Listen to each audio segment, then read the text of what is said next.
اللہ کا حکم ہے نماز پڑھنے کا. ایک دفعہ نہیں، 2 مرتبہ نہیں، قرآن کریم فرقان مجید میں کبوں پہ 700 سے زائد مقامات ایسے ہیں جہاں اللہ تعالیٰ نماز کی طرف متوجہ کر رہا ہے انسان کو، مومن کو. تو اللہ کا حکم ہے کہ ہم نماز پڑھیں. اللہ فرماتا ہے وَآتُوا الزَّکَاۃَ، اور زکوٰۃ ادا کرو. اللہ فرماتا ہے کہ جو ہے وہ حقوق ادا کرو. اللہ فرماتا ہے حقوق اللہ ادا کرو. اللہ فرماتا ہے حقوق العباد ادا کرو. اللہ تعالیٰ زندگی گزارنے کا طریقہ اور اصول بتا رہا ہے. تو جب انسان غافل ہو اور کہے کہ میں مومن بھی ہوں، مجھے جنت بھی ملے، اور خدا کے بتائے ہوئے احکامات کے قریب نہ جائے، تو پھر یہ دونوں چیزیں ایک ساتھ کیسے جمع ہوں گی؟ اس لیے نبی پاک صلی اللہ علیہ وسلم نے طریقہ بتایا ہے کہ اگر بندہ یہ چاہے کہ وہ قیامت کے دن متقین میں اٹھایا جائے، قیامت کے دن وہ اللہ کے خاص لوگوں میں اٹھایا جائے، قیامت کے دن اس سے خدا بھی راضی ہو اور مصطفیٰ بھی راضی ہوں، وہ کیا کرے؟ فرمایا کہ وہ ان کاموں کو اپنی زندگی میں اختیار کرے جن کو کرنے کا اللہ نے حکم دیا، اور ان کاموں سے اپنے آپ کو روکے رکھے، ان کاموں سے اپنے آپ کو منع کر کے رکھے جن سے اللہ نے انسان کو کرنے سے منع کیا ہے. مثلا قرآن میں فرمایا کہ شراب نہ پیو. اللہ فرماتا اللہ نے شراب پینے کی ممانعت نازل کی ہے. قرآن نے زنا نہ کرنے کی ممانعت فرمائی کیونکہ زنا نہ کرو، قرآن نے منع کیا ہے. اسی طریقے سے قرآن حکیم فرقان مجید کے اندر جھوٹ سے منع کیا گیا ہے. قرآن میں چوری سے منع کیا گیا ہے، اس کی حدود اور سزائیں بھی ساتھ میں مقرر کر دی ہیں. قرآن میں جو ہے وہ جھوٹ بولنے سے منع کیا کہ جھوٹ نہ بولو. اسی طریقے سے قرآن میں سچ بولنے کا حکم دیا گیا ہے، نماز پڑھنے کا حکم دیا گیا ہے. تو اللہ حضور فرماتے ہیں کہ صاحب تقویٰ بننے کے لیے ضروری ہے کہ جن کاموں کے کرنے کا اللہ تمہیں حکم دے وہ کام کرو، جن سے خدا منع کر دے ان سے رک جاؤ. اور اس کے لیے ایگزامپل کس کو بنایا؟ اللہ نے مصطفیٰ کی ذات. دوسرے مقام پر اللہ تعالیٰ قرآن میں فرماتا ہے کہ وَمَا آتَاكُمُ الرَّسُولُ فَخُذُوهُ، میرے رسول تمہیں جس کام کے کرنے کا حکم دیں فَخُذُوهُ، اسے پکڑ لو، اسے نہ چھوڑنا. وَمَا نَهَاكُمْ عَنْهُ فَانْتَهُوا، جسے منع کرنے اس کے قریب نہ جاؤ.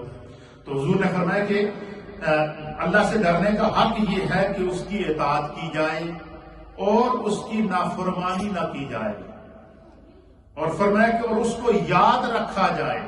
ہر انسان کو اپنی زندگی کا کوئی لمحہ بھی یاد خدا سے غافل نہیں ہونا چاہیے. قرآن کریم فرقان مجید میں اللہ تعالیٰ ایگزامپل دیتا ہے کہ اللہ کے بعض لوگ ایسے ہیں جو کاروبار کر رہے ہوتے ہیں، تجارت کر رہے ہوتے ہیں، دکان چلا رہے ہوتے ہیں، ہوٹل چلا رہے ہوتے ہیں، فیکٹریاں چلا رہے ہوتے ہیں، کمپنیاں چلا رہے ہوتے ہیں، ملک چلا رہے ہوتے ہیں. پورے ملک کی ذمہ داریاں باغ ڈور اللہ نے ان کو دی ہوتی ہے، دنیاوی معاملات بھی ساتھ چل رہے ہوتے ہیں، لیکن ایک لمحے کے لیے بھی ان کا دل زیادہ خدا سے غافل نہیں.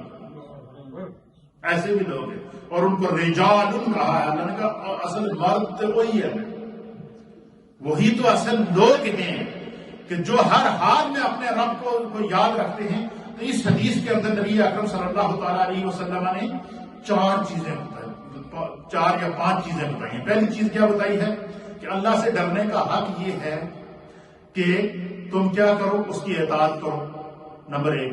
نمبر 2، اس کی نافرمانی نہ کرو، یہ اللہ سے ڈرنے کا حق ہے.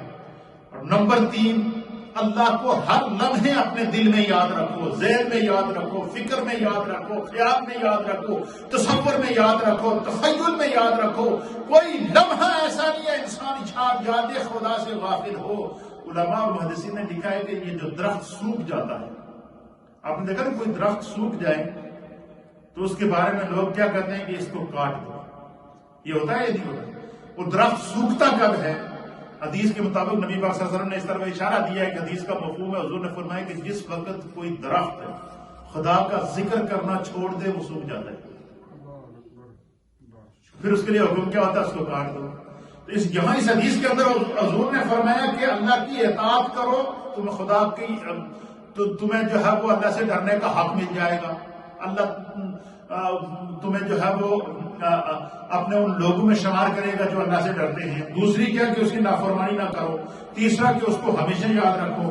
اور چوتھا یہ ہے کہ اس رب کو کبھی بھولانا نہیں، یاد بھی رکھنا ہے اور بھولنے بھی نہیں دینا ہے. اللہ کو کبھی نہ بھولنا، کیونکہ اسی نے تمہیں زندگی دی ہے، اسی نے سانسیں دی ہے، اسی نے عزت دی ہے، اسی نے اولاد دی ہے، اسی نے مال دیا ہے، اسی نے گھر دیا ہے، اسی نے بار دیا ہے، اسی نے اقتدار دیا ہے، اس نے کیا کیا تمہیں نہیں دیا ہے۔ وَإِن تَعُدُّوا نِعْمَتَ اللَّهِ لَا تُحْصُوهَا، تم اگر اس خدا کی نعمتوں کو شمار کرنا چاہو تو لا تحصوها، تمہیں جو اللہ نے تمہارے جسم میں نعمتیں دی ہیں تم ان کو شمار نہیں کر سکتے، کائنات کی نعمتوں کو کیسے شمار نہیں کر سکتے؟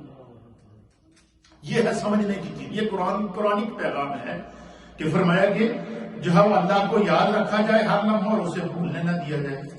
کتنی ہو گئی؟ 4۔ 5ویں چیز حضور نے فرمایا کہ اپنے رب کا ہر لمحہ شکر ادا کیا کرو، اللہ کا شکر ادا کیا کرو۔ فرمایا کہ جو شخص خدا کا شکر ادا کرتا ہے، اللہ کی نعمتیں ملنے پر اس کا شکر ادا کرتا ہے، تو اللہ فرماتا ہے کہ لَئِن شَكَرْتُمْ لَأَزِيدَنَّكُمْ، جب بندہ میرا شکر کرتا ہے تو میں اس کو اور دیتا ہوں۔